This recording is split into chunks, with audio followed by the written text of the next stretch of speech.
ஹாய்ங்க சாயமுது சேனலில் இன்றைக்கி வேப்பிலை இலையை பற்றியும் வேப்பிலை பூவை பற்றி தாங்க பார்க்க போகிறோம். ஒரு சின்ன பதிவு மாதிரி பார்த்தலாம். ஃபஸ்ட்டு வேப்பிலையில் பார்த்திங்கன்னா ஆன்டி ஆக்சிடென்ட்டு, ஆன்டி பாக்டீரியல், சுழற்சி எதிர்ப்பு, பூஞ்சை எதிர்ப்பு இருக்குங்க. இதோட பட்டை, இலை, வேர் எல்லாமே மருத்துவ குணம் இருக்குங்க. வேப்பிலையில் எதுக்கு ஹெல்ப் பண்ணும் அப்படின்னு பார்த்திங்கன்னா, ஃபஸ்ட்டு குடற்புழு இருக்குது இல்லையா, அதை நீக்கவும், நம்ம ஹேரில் பொடுகு அது மாதிரி இருந்தாலும் அதை நீக்கவும், அது மட்டும் இல்லாமல் பருக்கள், தழும்பு அது இருந்தாலுமே மறையிறதுக்குமே ஹெல்ப் பண்ணுதுங்க. வேப்பிலை மரம் எங்கெல்லாம் அதிகமாக இருக்குது அப்படின்னா, இந்தியா, இலங்கை, பர்மா இது போல் நாட்டில் ரொம்பவே அதிகமாக இருக்குங்க.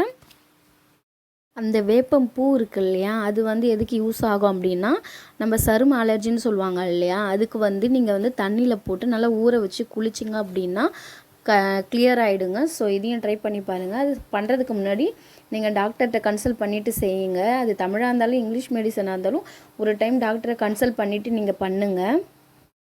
அதே போல் செரிமானமாக ஆகலை அப்படின்னு சொல்லிட்டு நிறைய பேர் இருப்பாங்க இல்லையா, அவங்களாம் என்ன பண்ணுறீங்க அப்படின்னா, கொழுந்து வேப்பிலை இலையை எடுத்து அதை அரைச்சி ஜூஸ் மாதிரி குடித்தா டெய்லியும் வெறும் வயிற்றில் குடிங்க, அதுவும் சரியாயிடுங்க. ஸோ வேப்பம் பூ பொடியை நம்ம சாப்பிட்டோம் அப்படின்னா நிறையா விஷயத்துக்கு ஹெல்ப் பண்ணுங்க. அதில் ஒரு சிலதை பார்த்திங்கன்னா, இந்த தோல் டிசீஸ் சொல்லுவோம் இல்லையா, அது வாய் கசப்பு, முகப்பரு இருந்தால், வாந்தி, மயக்கம், வயிற்று உபாதைகள் இருந்தால் கூட, அதே மாதிரி கபம், வாதம், அப்புறம் வாயு தொல்லை, வயிற்று வலியுமே எல்லாத்தையுமே சரி செய்யுங்க. அதுக்கும் மேலே வெயிட் லாஸையுமே பண்ணுங்க. ஸோ இதை நல்லா கிளியராக தெரிஞ்சுக்கிட்டு இதை சாப்பிடுங்க, ப்ராப்பராக சாப்பிடுங்க. ஸோ எனக்கு தெரிஞ்சதை உங்கள்கிட்ட ஷேர் பண்ணியிருக்கேன். மறக்காமல் நம்ம சேனலை சப்ஸ்கிரைப் பண்ணி வச்சுக்கோங்க. தேங்க்யூ.